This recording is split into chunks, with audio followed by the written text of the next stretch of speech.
बच्चों की देवी तो सरस्वती है। बच्चों की देवी तो देवी सरस्वती है।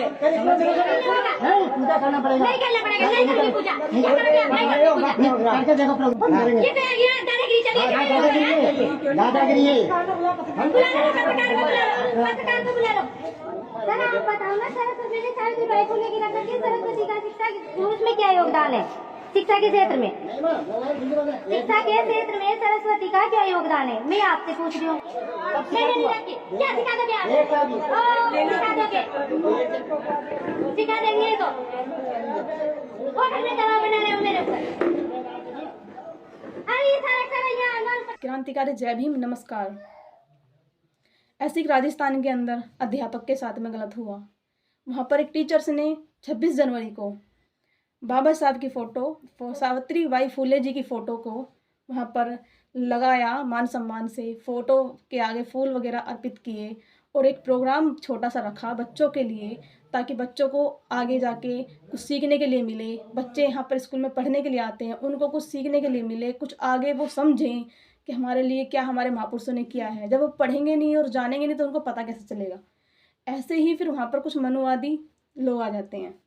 मनुवादी लोगों ने सावित्रीबाई फुले जी की फ़ोटो हटवाई, उसके बाद बाबा साहब की फ़ोटो भी हटवाई, जबकि सारा का सारा प्रोग्राम बाबा साहब के ऊपर ही अर्पित होता है। क्योंकि 26 जनवरी को बाबा साहब ने 26 जनवरी को बाबा साहब ने भारतीय संविधान को लागू किया था और भारतीय संविधान को लागू करने के बाद भारत के सभी नागरिकों को एक अधिकार दिया था, समानता का अधिकार दिया था बाबा साहब ने। वो किया था जो आज तक किसी ने किया नहीं था। बड़े बड़े नेता आए, बड़े बड़े लोग आए, लेकिन किसी ने भी ऐसा नहीं किया जो हमारे एक बाबा साहब ने और सावित्रीबाई फुले जी ने हमारे लिए अधिकार दिए, हमारे लिए एक चिराग जलाया, दीपक जलाया, जो हमारे लाइफ में, हमारी ज़िंदगी में उजाला ही उजाला हो गया।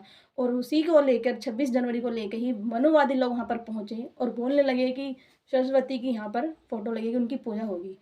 मैं उन टीचर्स को धन्यवाद करती हूँ जिन्होंने वहाँ पर उन मनुवादियों का सामना किया और उन्हें मुंह तोड़ जवाब दिया। और उन भाइयों को सपोर्ट करती हूँ जिन्होंने उस बहन का सपोर्ट करके मनुवादियों के ऊपर केस दर्ज कराया और उनको जेल भिजवाया। अगर ऐसे ही हमारे लोगों में एकता बनी रही तो एक दिन मैं ज़रूर पक्का कहती हूँ कि इस जुल्म का ज़रूर अंत होगा, इस जुल्म का ज़रूर अंत होगा, शोषण का ज़रूर अंत होगा।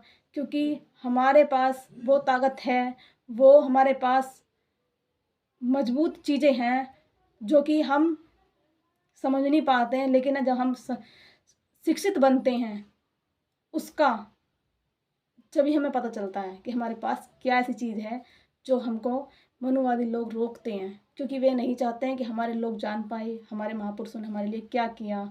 और महापुरुषों ने एक बहुजन समाज के लिए नहीं किया, सर्व समाज के लिए किया। बाबा साहब ने एक बहुजन समाज के लिए ही भारतीय संविधान ने लिखा था। भारत की हर एक महिला को वो अधिकार दिया था जो बहुजन समाज की महिलाओं को मिला है। यहाँ तो भलकन संविधान का फ़ायदा, भारतीय संविधान का फ़ायदा, कानून का फ़ायदा बहुजन समाज के लोग ले ही नहीं पाते हैं, मनुवादी ही लेते हैं। और फिर मनुवादी ही भारतीय संविधान को गलत बताते हैं। क्योंकि आज बहुजन समाज के लोगों को बराबरी का अधिकार मिला है और वो नहीं चाहते हैं कि बराबरी का अधिकार मिले, वो यही चाहते हैं कि पैरों में ही हमारे रहे। लेकिन ऐसा कभी भी नहीं हो सकता, क्योंकि इसका अधिकार हमें बाबा साहब ने दिया है, पढ़ने लिखने का और अपनी लाइफ जीने का, अटेंड करने का हमको बाबा साहब ने अधिकार दिया है। इसके लिए हमें किसी की चेतावनी नहीं चाहिए, और जो चेतावनी देगा वो सीधा जेल जाएगा, और ऐसा नहीं मानेगा तो जेल जाके मानेगा।